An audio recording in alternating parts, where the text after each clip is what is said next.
जय श्री कृष्णा। राधे राधे। मथुरा में एक संत रहते थे। उनके बहुत से शिष्य थे। उन्हीं में से एक सेठ जगतराम भी थे। जगतराम का लंबा चौड़ा कारोबार था। वे कारोबार के सिलसिले में दूर दूर की यात्राएं किया करते थे। एक बार वे कारोबार के सिलसिले में कन्नौज गए। कन्नौज अपने खुशबूदार इत्रों के लिए प्रसिद्ध है। उन्होंने इत्र की एक महंगी शीशी संत को भेंट करने के लिए खरीदी। सेठ जगतराम कुछ दिनों बाद काम खत्म होने पर वापस मथुरा लौटे। अगले दिन वे संत की कुटिया पर उनसे मिलने गए। संत कुटिया में नहीं थे।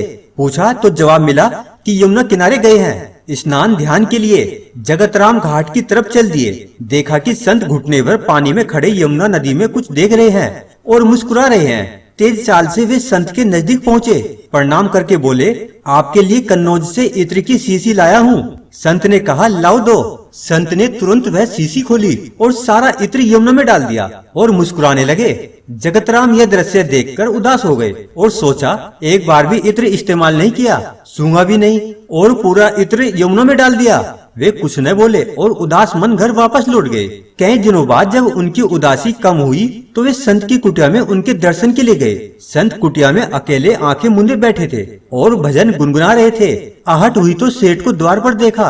प्रसन्न होकर उन्हें पास बुलाया और कहा, उस दिन तुम्हारा इत्र बड़ा काम कर गया। सेठ ने बड़े आश्चर्य से संत की तरफ देखा और पूछा, मैं कुछ समझा नहीं। संत ने कहा, उस दिन यमुना में राधा जी और श्री कृष्ण जी की होली हो रही थी। श्री राधा जी ने श्री कृष्ण जी के ऊपर रंग डालने के लिए जैसे ही बर्तन में पिचकारी डाली, उसी समय मैंने तुम्हारा लाया इत्र बर्तन में डाल दिया।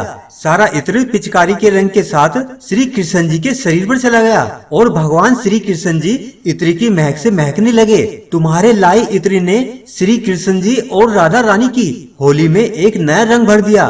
तुम्हारी वजह से मुझे भी श्री कृष्ण जी और श्री राधा रानी जी की कृपा प्राप्त हुई। सेठ जगतराम संत को बड़ी हैरानी से देख रहे थे। उनके कुछ भी समझ में नहीं आ रहा था। संत ने सेठ की आंखों में अविश्वास की झलक देखी तो कहा, शायद तुम्हें मेरी बात पर विश्वास नहीं हो रहा है। जाओ मथुरा के सभी श्री कृष्ण जी राधा के मंदिरों के दर्शन कराओ, फिर कुछ कहना।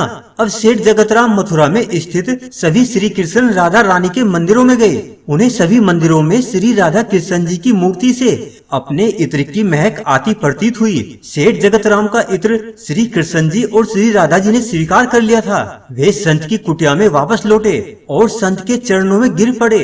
सेठ की आंखों से आंसुओं की धारा बह निकली और उसे संत जी का अधिकार मालूम हुआ।